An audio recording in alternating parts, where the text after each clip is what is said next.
శ్రీ మహావిష్ణుకి సుదర్శన చక్రం ఎలా లభించిందో మీకు తెలుసా? ఆ విషయం నేను ఇప్పుడు చెప్పబోతున్నాను. రండి, నేను చెప్తాను.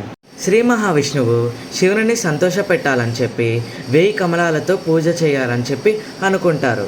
అప్పుడు విష్ణువు 1000 కమలాలను తీసుకొని వచ్చి ఒక్కొక్క పువ్వుని అర్పిస్తూ ఓం నమ శివాయ అని జపిస్తూ మంచిగా పూజ చేస్తూ ఉన్నారు. అప్పుడు అదే సమయానికి మహాశివుడు అక్కడికి వస్తాడు.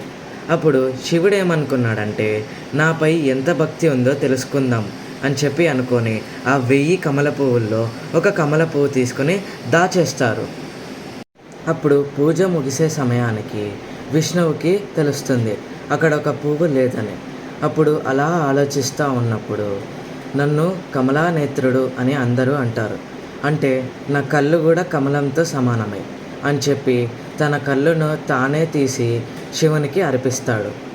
అలా వెంటనే శివుడు ప్రత్యక్షమయ్యి, విష్ణు, నీ భక్తి అపారమైనది, అందుకే నీకు నేను ఒక వరం ఇద్దామని అనుకుంటున్నాను. ఆ వరమే సుదర్శన చక్రం. ఆ సుదర్శన చక్రాన్ని మహాశివుడే విష్ణువుకి ఇచ్చింటాడు. ఇదే సుదర్శన చక్రం వెనుక ఉన్న కథ. ధన్యవాదాలు.